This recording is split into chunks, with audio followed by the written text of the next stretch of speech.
Olá, meu nome é Cristiane, eu sou fonoaudióloga aqui na Audipróteses e hoje estamos aqui para mais um episódio do nosso podcast Neurodialogando. Hoje recebemos aqui a terapeuta ocupacional Aline. Aline, muito obrigada por ter aceito o nosso convite, seja muito bem-vinda. E conta um pouquinho da tua história para nós, antes da gente começar a conversa. História profissional, né? Que se for pessoal, a gente vai sentar e contar a conversa até... Vamos fazer isso num próximo podcast, então. Okay. Hoje a gente fica só com o profissional. Então vamos lá, minha trajetória profissional, né? Eu sou formada em terapia ocupacional.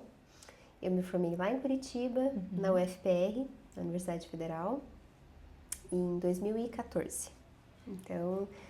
estou aí há 11 anos na caminhada como TO e desses 11 anos, 10 anos e meio aqui na cidade de Erval, Joaçaba, né? Então já praticamente me formei, pouco tempo já vim pra cá, né? Foi meu primeiro trabalho, foi na Prefeitura de Erval, estou lá até hoje, né? Trabalho ali na Secretaria de Saúde, então ainda trabalho lá, né? Então já... foi daí para também uma trajetória bem longa. Trabalhei muito tempo com saúde mental lá. E nesse meio tempo, eu comecei a ingressar aí no trabalho com desenvolvimento infantil também, né? Por demanda, porque essas demandas foram surgindo, né? Começaram a vir e tal. Então, comecei a trabalhar com isso também, né? E aí aquele impasse, né? Fico na saúde mental, vou pro desenvolvimento, né? Aí, acabou que... acho que Deus vai colocando a gente nos caminhos, né? Sim. Então, eu... não é a gente que escolhe ele, né? Exatamente. Então, eu estou indo mais para essa área agora, né? De desenvolvimento infantil, principalmente. Tenho uma especialização em gestão em saúde, tenho especialização em análise do comportamento aplicada ao autismo e à deficiência intelectual. Tenho cursos na área de integração sensorial, desenvolvimento infantil. Atualmente também sou docente no curso de terapia ocupacional aqui da UNESC. Então, é isso. Tá indo. Acho que um resuminho é isso. Em resumo. Em resumo é isso. E Aline, então entrando na nossa conversa efetivamente, né? Quais seriam os marcos do desenvolvimento, né? E quais seriam os sinais de alerta dentro da terapia ocupacional? Então, a gente, né? Acho que a maioria dos profissionais que trabalham com desenvolvimento infantil, eles consideram os mesmos marcos, né? Vamos dizer assim, né? A gente tem como marco do desenvolvimento aquilo que nos dá uma linha de base para o desenvolvimento infantil, né? Então, o que se considera incomum que as crianças apresentem, né? Num determinado tempo do desenvolvimento delas. Tá. Então, a gente tem aí os marcos de desenvolvimento aí. Vamos citar assim para ser mais, né? Do 0 a 6 meses, por exemplo. A criança, ela já tem que ter um controle de cabeça, ela já tem que apresentar os balbucios, já apresenta um sorriso social, então já tem uma correspondência, né? Já apresentam um sorriso, né? Pro outro, pros pais, principalmente, né? Com quem está interagindo. Dos 6 ao 12, já é o período que a criança ela vai sentar, ela vai engatinhar, né? Ela vai dizer as primeiras palavrinhas, né? Já vai dar algumas já dão os primeiros passinhos nesse período. Aí a gente entra aí, entre 1 e 2 anos, a criança, ela já vai ter que estar caminhando, ela já tem que ter um vocabulário já mais amplo, né? Já começa aí um brincar, né? O desenvolvimento do brincar. O brincar, a criança, ela brinca desde o comecinho já, né? Então, ela já vai explorando, ela já tem que ter essa exploração. E esse brincar, ele já vai se tornando um pouco mais construtivo, né? A criança já vai construindo outras coisas ali no brincar dela, né? Nesse período. Dos 2 aos 3 anos, né? Frases curtas, ela já tem uma habilidade motora para correr, já começa a ter maior autonomia nas suas atividades de vida diária, para vestir, para se alimentar, né? Dos 3 aos 5, coordenação motora fina já está em maior desenvolvimento, a linguagem ela já se torna mais complexa, as brincadeiras também já se tornam mais complexas também, né? Já começam a aparecer as brincadeiras mais simbólicas nesse período. Sim. O que é importante, né? A gente ficar alerta, né? A gente prestar atenção no desenvolvimento, né? Qualquer marco do desenvolvimento que ele demore mais para aparecer, já é bom observar, né? Já é bom ficar atento, já é um sinal de alerta. Então, Uma criança que não sustenta a cabeça até os 4 meses. Uma criança que até os 6 meses ela não balbucia, uma criança muito quietinha, né? A criança que não anda até 1 ano e meio. Antes até eu já indicaria já um alerta, né? Que a gente considera ali até 1 ano e 2 meses, mais ou menos, para a criança caminhar. Passando disso, acho que já é bom, né? Já dá para acender procurar uma avaliação, né? Uhum. Opa, peraí, né? Meu filho não caminhou ainda, né? Acho que seria bom aí ficar um pouquinho mais alerta, né? Conversa com o pediatra, né? Conversa com algum profissional, né? Para entender se às vezes esse atraso não está também associado a outros, né? Então, porque um atraso, né? Às vezes ele não vem sozinho, né? Ele vem com outras coisas junto, né? Uma criança aí que não está formando frases, né? Uma criança que tem pouco interesse social, que tem pouca interação, comportamentos muito repetitivos, interesses muito restritos, né? Eu sempre digo assim, tem pais que às vezes ficam felizes, né, que seu bebê é quietinho, né? Ai, meu bebê é quietinho, né? Não me incomoda. Não incomoda? Falei, peraí. Como assim? O bebê, ele tem que se comunicar. Um bebê, ele se comunica já, né? Desde os seus primeiros dias, né, através do seu chorinho, né? A criança, ela manifesta através dos seus movimentos, né? A linguagem, ela é corporal também, né? Ela expressa, ela tem expressões. Agora, uma criança muito passiva, uma criança muito quieta, né? Uma criança que demora para se movimentar, às vezes, se você colocar numa posição, a criança vai permanecer naquela posição. Isso é um alerta bem importante, bem significativo, né? Então, a gente tem uma ferramenta, e eu sempre, quando eu converso com pais, ou, né, que eu participo, às vezes, de grupos de gestantes, né? Eu sempre oriento assim, vocês têm uma ferramenta à mão, que eu acho que todas as mães têm, que é a carteirinha da criança. A carteirinha da criança, ela tem lá uma tabelinha com vários marcos do desenvolvimento e o período que essa criança tem que adquirir aqueles marcos. Então, os pais têm essa ferramenta que eles já podem ali já ir se localizando ali. A carteirinha não serve só para vacina, né? Exato, né? Nossa, lá tem tantas orientações tão ricas, né? Sim, exatamente. Então, essa questão da tabela, eu sempre oriento os pais, observem. Olha se a sua criança já, né, conseguiu chegar àquele marco, né? E isso é um bom orientador, assim, né? Principalmente quando for conversar com um profissional de saúde, seja um médico, seja uma terapeuta ocupacional, seja uma fono, uma físio, né?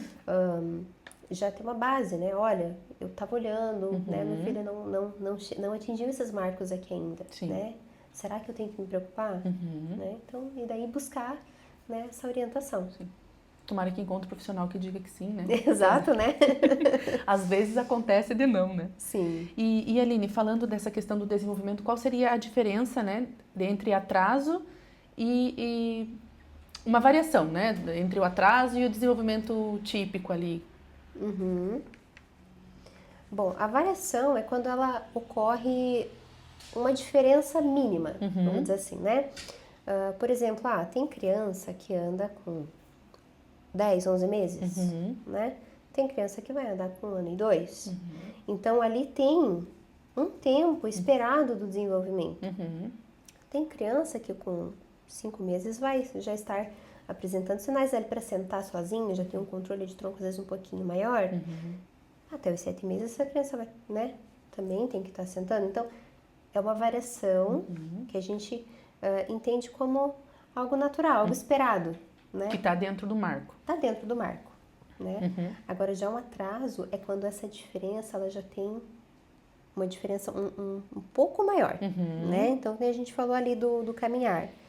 A criança não andou com 1 ano e 2, né? Aí, de repente, 1 ano e 4, 1 ano e 5, 1 ano e 6, e nada dessa criança caminhar. Acenda a luz. Acenda a luz, é um atraso, né? Então, ela está atrasada no marco do desenvolvimento, né? Então, é importante a gente estar atento a essas questões, né? Então, quando tem a variação que é natural ali, né? Porque às vezes os pais também podem ficar naquela comparação, né? Mas até é uma disputa ali, né? Minha criança com 7 meses já está sentando e a outra ainda não, né? E daí fica, ai meu Deus, meu filho não está sentando ainda, né? Sim, então, fica preocupado com isso. Não é uma competição. Não. Né? Nunca foi, né? Nunca foi, né? Então, não é uma competição. Então, ainda está dentro do esperado, né? Mas quando esse tempo é muito, muito maior, né? Então, a gente sempre tem que estar atento a isso. Sim. E entrando nessa questão do motor da criança, né? Qual que seria ou qual é a importância do desenvolvimento da coordenação motora para todo o aprendizado da criança, né? Seja para comer, seja para falar, seja para brincar. Bom, a questão da coordenação motora, a gente tem que entender que é importante o desenvolvimento da coordenação motora, tanto ampla quanto da coordenação motora fina, né? Ambas, elas são base para outras coisas. Então, por exemplo, né? Motricidade fina vai ser importante para quê? Para escrita, vai ser importante para manipulação de objetos, para autonomia nas atividades de vida diária. Então, a criança vai aprender a abrir um zíper, né? Vai fechar vai se abotoar a roupa, aprender a amarrar os seus sapatos, né? Então, tudo isso faz parte da coordenação motora fina. Então, é importante que o desenvolvimento da coordenação motora fina ela esteja, né, em bom desenvolvimento, para que essa criança ela tenha um bom desempenho nas suas ocupações, né? Na motricidade ampla, né, a motricidade grossa, né, que a gente chama também, equilíbrio, postura, tônus, lateralidade, tudo isso é importante e a base, né, tanto para a coordenação motora fina quanto para a aprendizagem. Então, assim, a gente pensar num termo, né, para definir tudo isso, psicomotricidade, né, que trabalha, o que, né, vai analisar e vai verificar ali a questão do desenvolvimento motor, corporal, mental, cognitivo e das emoções. Então, todos esses três, eles têm que estar alinhados no seu desenvolvimento, porque eles serão base, né, para as outras coisas. Então, por exemplo, uma criança aí que ela não tem um bom tônus desenvolvido, né, uma postura inadequada, isso vai dificultar a sua atenção, seu foco, concentração, né? Geralmente isso está também associado às outras questões também emocionais. Então, tudo isso tem um impacto muito grande na aprendizagem. Sim. Né? Então, como a gente falou, né? Essas habilidades, elas são importantes porque elas são base para as atividades que a gente faz no nosso dia a dia, né? Quanto para a nossa aprendizagem, né? Futura, né? Então, para as crianças que estão em período escolar, ainda vai afetar várias questões aí na sua aprendizagem. E com relação à rotina, autonomia, né? Como que é o desenvolvimento disso? Em questão da rotina, do desenvolvimento, da autonomia, como que a criança vai adquirindo isso, né? Eu sei que para nós ali, na introdução alimentar, então lá com os seus 6 meses, tem criança que já consegue ela mesma pegar lá, né, o alimento e já colocar na boca. Mas tem criança que não. Sim. Tem criança que vai mais tempo, né? Então, por quê? Porque está envolvendo também a questão da coordenação motora, mas um ponto importante, né, que você citou da introdução alimentar, né? Introdução alimentar, né, a criança, ela envolve vários sentidos, né? Então, envolve o tato, envolve a visão, o olfato, o paladar, né? Então, toda a questão sensorial da criança está envolvida ali, né? Só para dar um exemplo, né? Eu tenho uma amiga, né, que quando ela viu o meu filho, né, que está na introdução alimentar agora, né, pegando uma fruta com gosto, sabe? Pegou na mão e amassou e olhou, sabe? E pôs na boca. Ela falou assim, meu filho não fez isso, né? O meu filho não conseguia pegar as coisas na mão. Por quê? Porque ele tem aí uma questão sensorial, né? Sim. Talvez a gente vá aprofundar um pouquinho, né? Mas tem uma questão sensorial aí. Então, na introdução alimentar, vamos partir desse marco, né? Aos 6 meses é recomendado, né, que a criança inicie a introdução alimentar. Como que vai ser isso? A criança ela tem que ter contato com a textura, ela tem que ter contato com sabores diferentes, porque isso tudo vai desenvolvendo, né, a questão sensorial, com essa relação com a comida, né, ela tem essa base sensorial. Então a criança ela precisa tocar, ela precisa cheirar, ela precisa explorar todas as formas desse alimento, né? Tanto que costuma-se dizer que dos 6 aos 12 meses, né? É um período que a criança ela tá explorando a alimentação. Não é a comida para sustentar, né? A comida é para ela explorar nesse período. Sim. Então, os pais não têm que se preocupar, né? Que a criança está comendo pouco, né? Mas o importante é, ela tá aceitando variadas opções em texturas diferentes, cheiros diferentes, sabores diferentes. Né? Então, é importante apresentar isso para ela, né? Para que ela tenha esse contato, né? Eu vou trazer mais um exemplo. Tinha um paciente que eu atendi que ele estava com uma seletividade alimentar bem significativa, mas por quê? Porque a introdução alimentar dele foi toda meio atravessada, né? Os pais tinham muito medo, os pais e os avós tinham muito medo de que a criança engasgasse e dava tudo batido, né? A fono fica bem feliz. Tudo no liquidificador, né? Então, tudo Processado. líquido, tudo processado, né? E foi assim, passados os 2 anos de idade da criança. Tá bom. Então, assim, como que essa criança tá hoje, ela não aceita texturas diferentes, né? Cheiros diferentes. Ela nem consegue mastigar, Ela nem né? consegue, muitas vezes, olhar para o alimento, né? A mãe me diz assim, ele não pode ver a fruta na fruteira que ele faz ânsia. Por que será? Porque ele não teve esse contato. Então, ele não tinha outros atrasos. Mas a questão da seletividade alimentar ela é bem significativa por conta disso, né? Porque a introdução foi falha nesse sentido, né? Sim. Então... E entrando mais especificamente dentro do desenvolvimento sensorial, então, né? Explane um pouquinho mais para nós essa questão do desenvolvimento sensorial. Você já começou com a questão da introdução alimentar, né? Mas existem em outros aspectos também essa questão do sensorial? Sim. A criança ela já desenvolve já na gestação, né? O sensorial dela já começa a desenvolver ali, né? Tanto que se a mãe, por exemplo, ela teve atividades mais de movimento durante a gestação, tudo isso já vai desenvolvendo, né? O sistema vestibular da criança já no útero, né? Então é muito... A mãe da pirueta, então, faz bem para a criança. Faz bem, né? Tem que ter, assim, né? A mãe que fica muito paradinha, também é legal, né?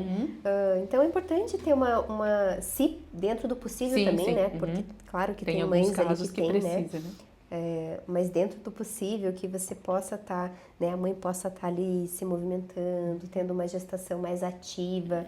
Isso é muito importante, né? Então, dentro também dessa questão do desenvolvimento ali já no útero, né? E aí partindo já para a criança ali, né? Depois do nascimento, tem várias patologias, transtornos e situações que afetam o desenvolvimento sensorial da criança, né? Então, vamos dar um exemplo aí, em hospitalização. Criança que às vezes passa por, né, períodos repetidos de hospitalização, afeta o desenvolvimento sensorial dela. Então, às vezes, essa criança ela vai ter uma disfunção de integração sensorial não associada a uma outra patologia, a um outro transtorno, mas simplesmente porque, às vezes, ela, durante o desenvolvimento dela, ela se limitou a um ambiente mais restrito, com poucas ofertas ali de estímulos, com, né, um ambiente pobre, né, de estimulação para ela, então isso acaba interferindo também no desenvolvimento dela. E principalmente na questão sensorial, né? E o nosso sensorial, ele é muito amplo, né? A gente tem todos os sentidos, né? Visão, audição, tato, propriocepção, sistema vestibular, interocepção. É muita coisa. Então, nós temos muitos sentidos, né? A gente não tem só 6, né? Aliás, a gente tem 6º sentido, 7º sentido. E vai por aí. E vai por aí, né? E, assim, essas questões também do sensorial, né? Às vezes uma criança que ela tem uma disfunção sensorial, ela vai ter um impacto também nos seus comportamentos, no seu aprendizado, na sua rotina, né? E é importante, às vezes, a gente diferenciar o que é, às vezes, uma crise por um excesso sensorial e o que é uma birra, por exemplo, né? Às vezes essa criança ela está em sobrecarga sensorial e ela vai ficar agitada, ela vai gritar, ela vai chorar, ela vai se jogar no chão, porque aquilo está extremamente desconfortável para ela. né? E às vezes isso é interpretado como uma birra, né?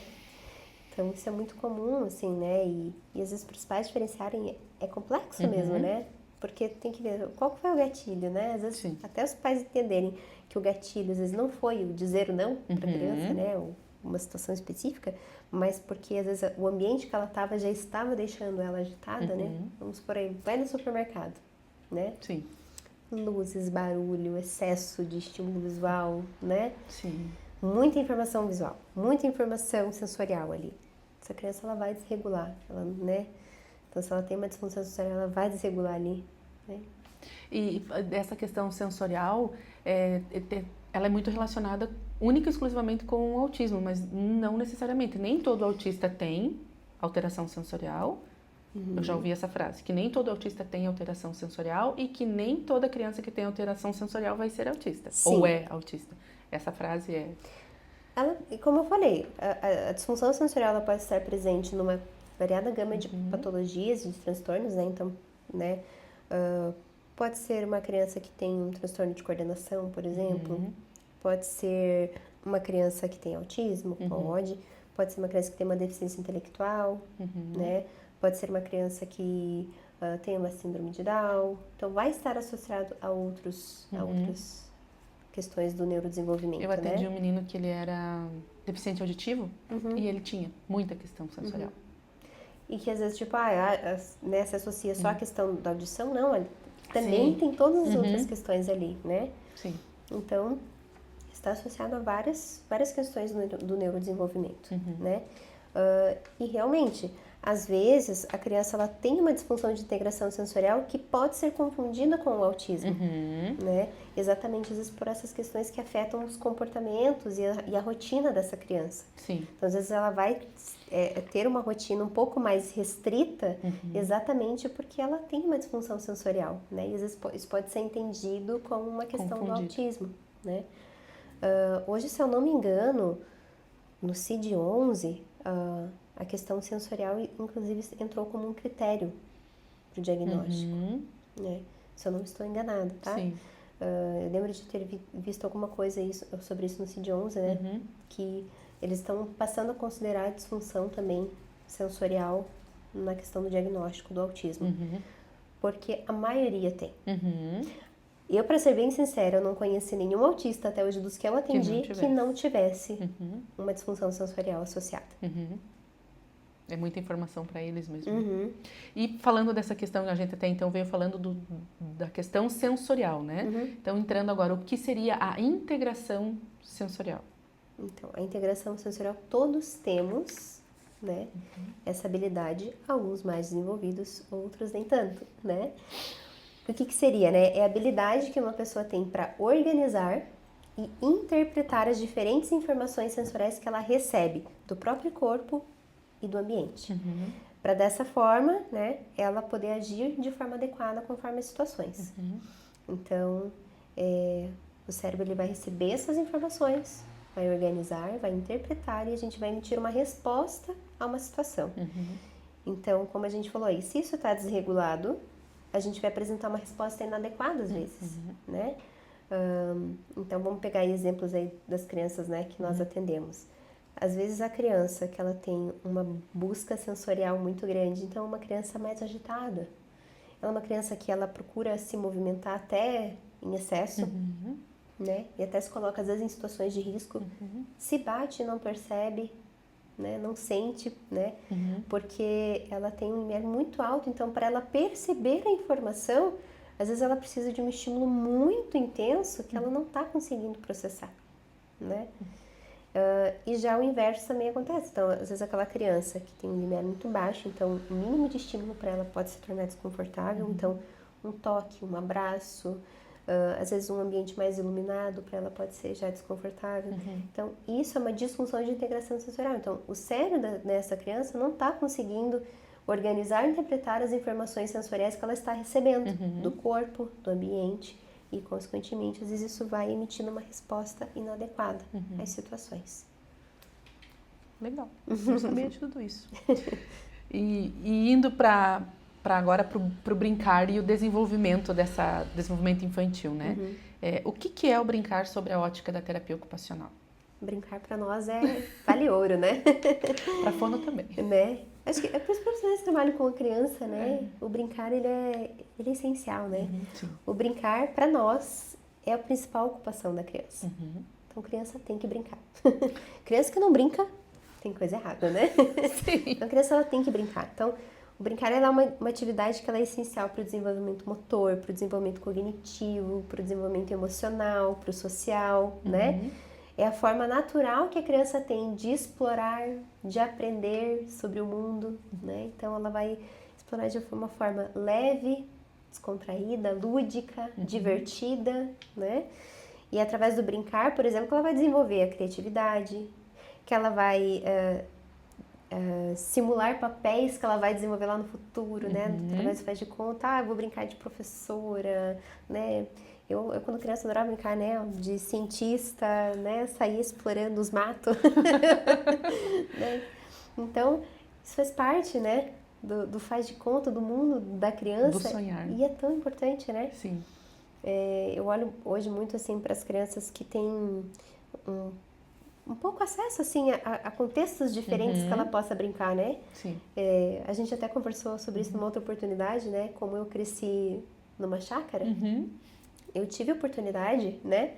De desenvolver minha parte motora de uma forma muito rica, né? Então, eu subia em árvores, escalava as árvores, né? Brincava de corda, né? De subir pela corda, de balançar, né? Brincava de queimada, correr, eu tinha muito espaço para correr, né? Eu tinha contato com texturas variadas, né? Sim. Então, tudo isso é tão importante, né? Para o desenvolvimento da criança, isso é base, né? Às vezes a criança que ela tem um pouco acesso, assim, a contextos diferentes para desenvolver o brincar também, você vê que às vezes é uma criança que tem uma criatividade diferente, ela, né? Às vezes mais limitada, né? Acho que a gente vai entrar nisso também, da questão aí, né, do que interfere o brincar, né? Sim. Uso de telas, por exemplo. Né? Essas benditas dessas telas, né? Senhor. Sim. E qual é a diferença dos tipos de brincadeiras? Quais são os tipos de brincadeiras? Então, a gente tem o brincar livre, né? Que é um brincar sem regras, né? É um brincar que estimula mais a criatividade. Nós temos o brincar simbólico, né? É o faz de conta, né? Que é tão importante para desenvolver linguagem, para desenvolver imaginação, criatividade.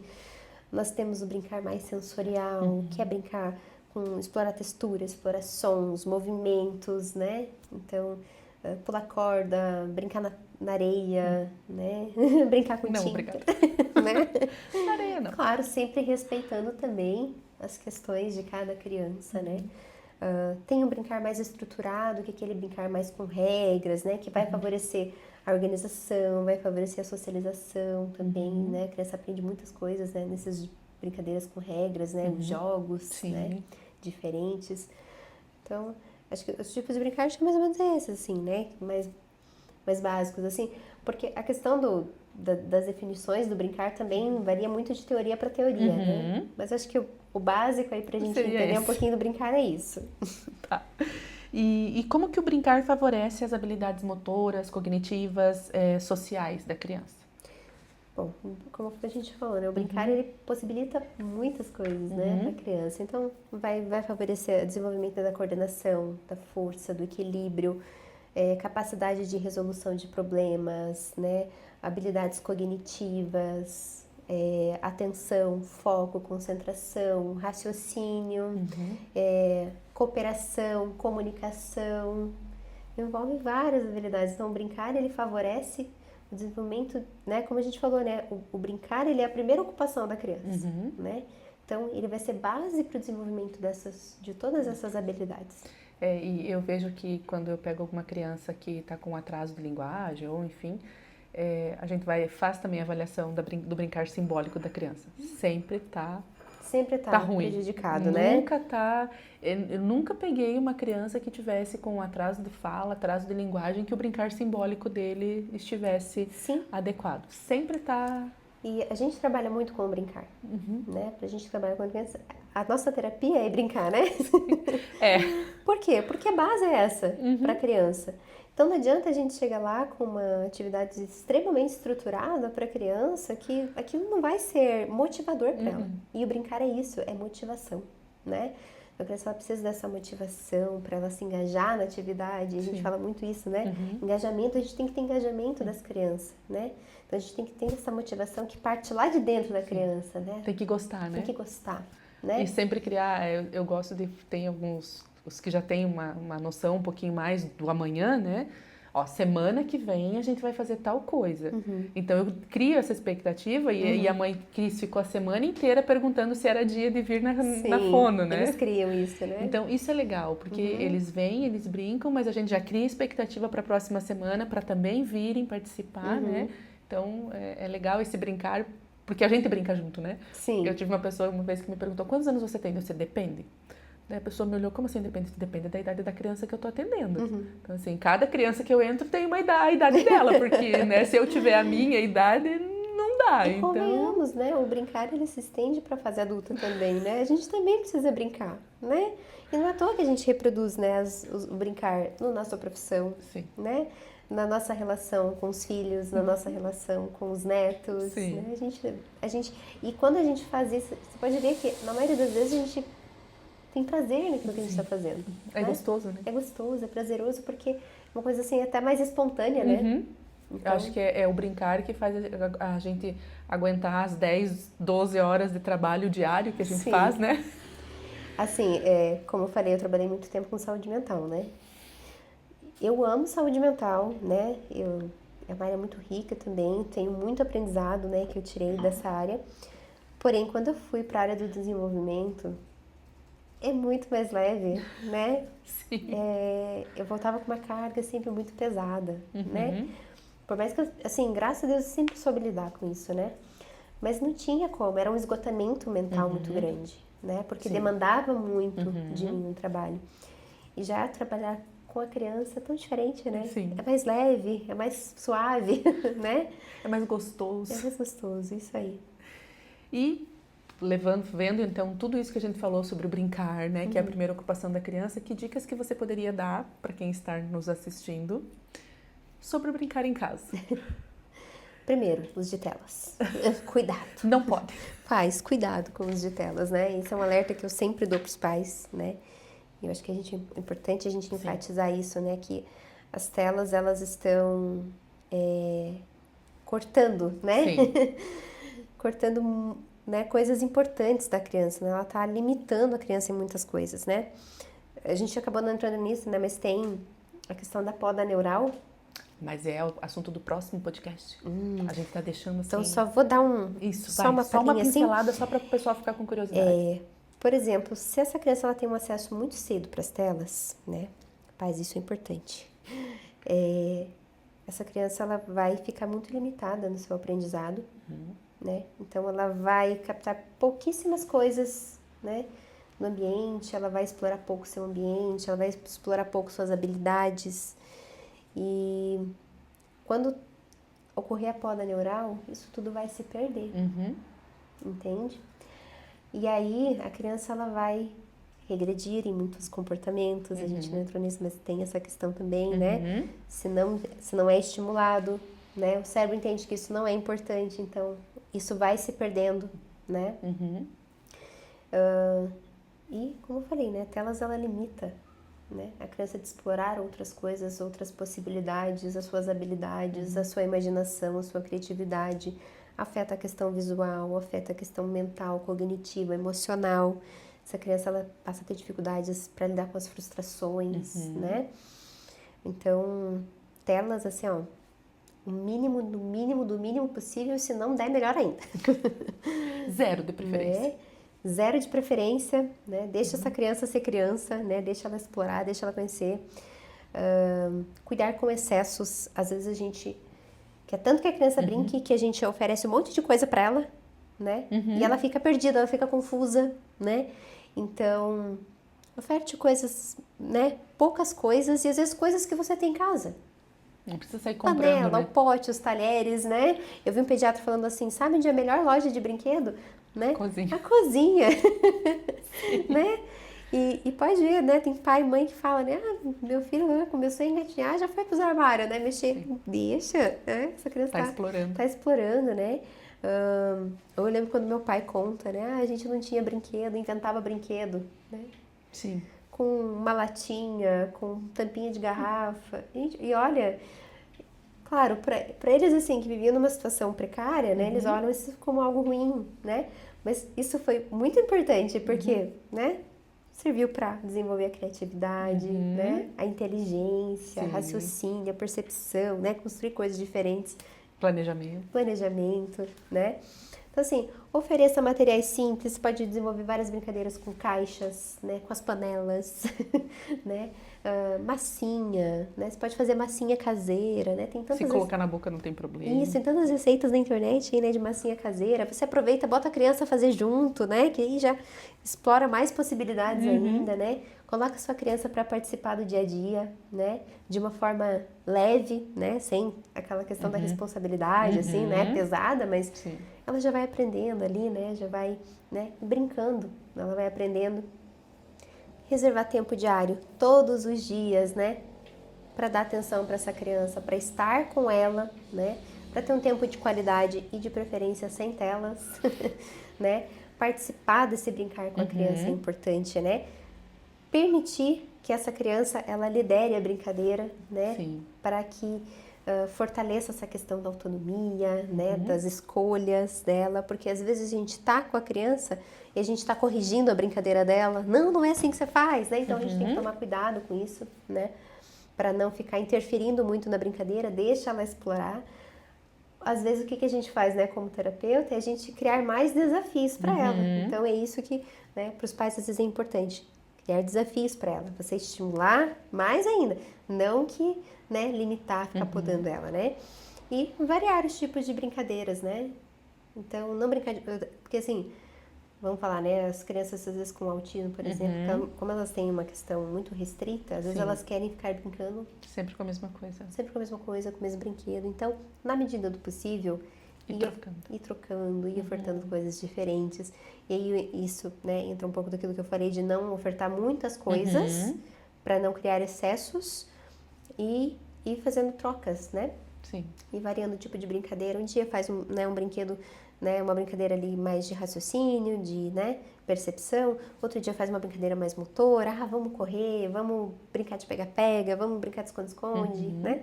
Então, variar, criar possibilidades para essa criança explorar e se brincar o máximo possível. Muita coisa que dá para fazer em casa, né? Nossa, muita Mesmo coisa. Sendo apartamento, né? Mesmo sendo apartamento, isso aí. Aline, quero te agradecer pela tua disponibilidade de vir conversar com nós. Já fica o convite para a próxima conversa, então, né?